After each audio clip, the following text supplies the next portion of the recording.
Hi, this is Dennis for TheChibiDen, and this is the middle of finals week.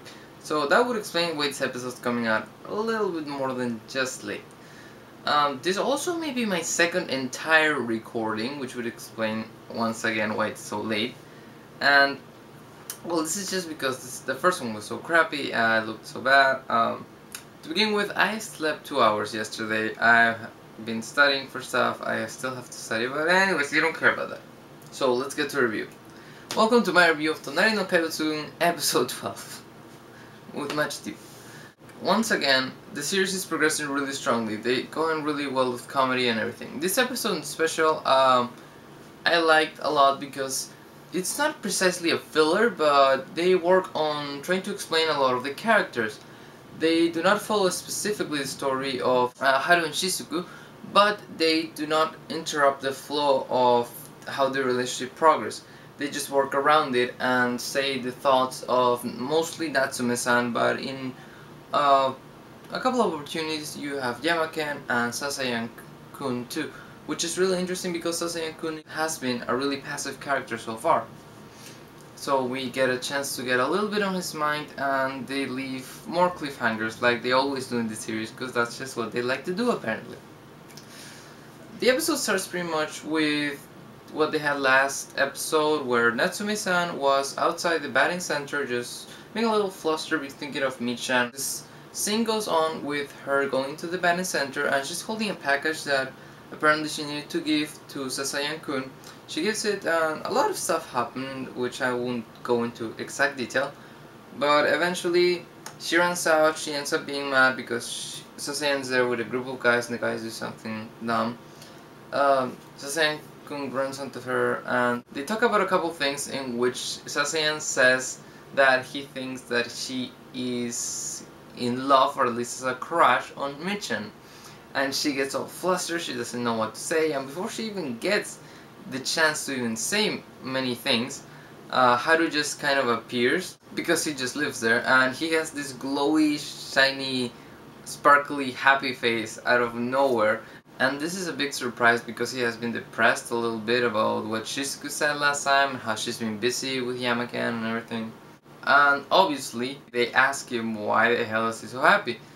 And they find out that practically Shizuku resorted to bribe him, in a way, quote unquote, with a picnic experience after New Year's.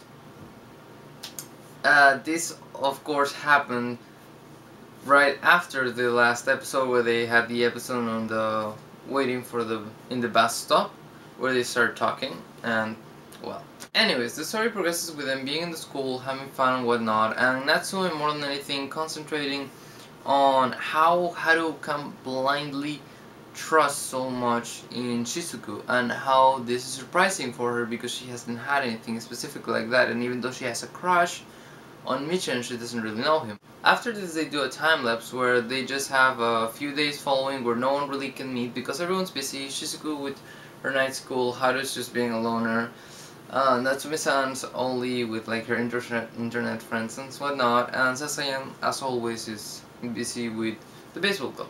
After a little while, New Year comes eventually, and you see a little scene where you have Shizuku calling Natsume-san on the phone, asking how to set the TV recorder. And Natsume-san at this point has been extremely bored, and here's where they really show how much of a loner she really is. Because they practically displaying the screens saying how she's chatting with her friends online, and how she's like lying about her vacation, saying that she has done these sorts of things and stuff that are fun and whatnot. And she's not, she's bored to death. She's sitting there on her desk, and she gets so excited when Shizuku calls her that she, after giving her the description of how to operate the machine, she kind of just has a breakdown and tells her that she's lonely and she wants to be with him. She, after a while, ends up going to Shizuku's place with Haru. Why Haru? Because he was available. And they just have fun, they hang out a little while, and they spend the New Year's, which is looks fun and all, and they end up sleeping below the kotatsu.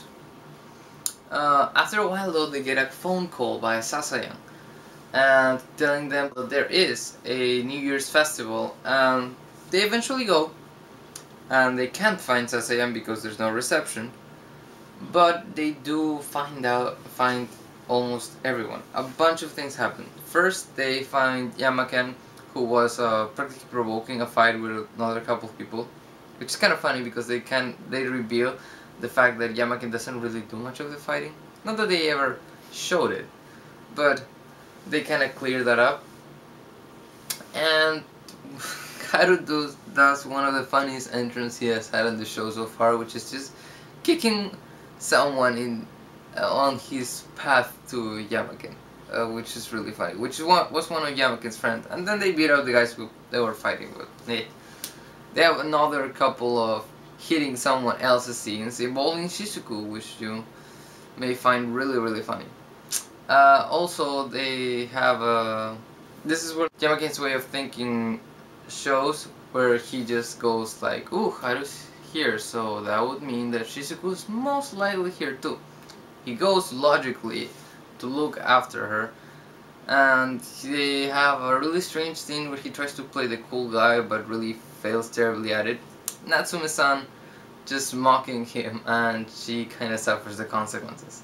Then they find Oshima and her friend Yu-chan, which they had shown before.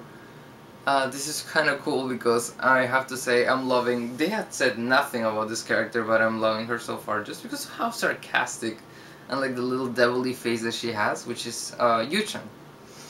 And how, as they were drawing like love fortunes and stuff, she was like mocking them all the way, and it just gets funny. Then after this, Natsume has a little talk with Oshima about why Haru and whatnot, and they stress a lot the fact that how Haru and Shizuku are really a strong couple, and the people around her are, you know, starting to become not exactly jealous, but they're starting to notice how this is happening around them, and they don't have something like this in their lives. It's just, you know, it's a little shocking, like when you're single and you have a couple of friends which just became a couple.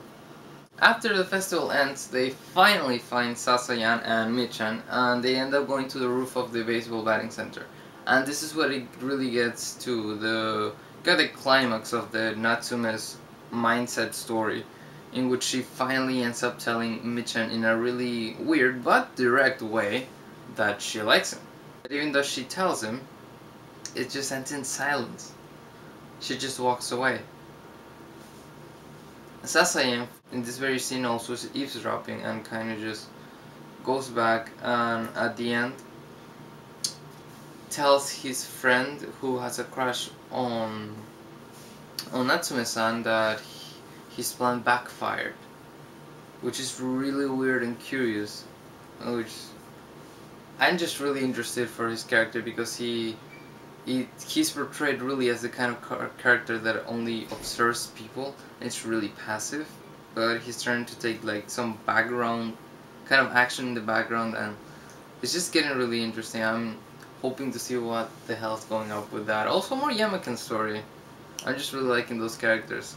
Not that I don't like Haru and Shizuku themselves. As I said before, I like how they're continuing the flow of the story but taking their time to explain the other characters too, because they've made quite interesting characters.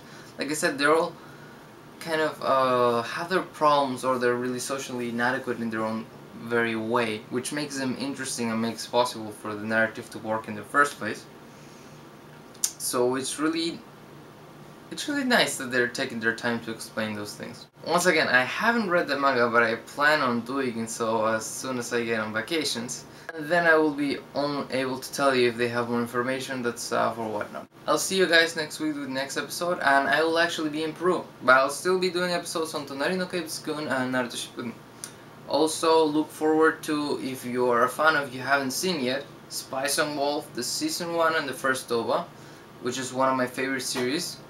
And I'll explain that in much greater detail in about a week and a half or maybe 2 weeks.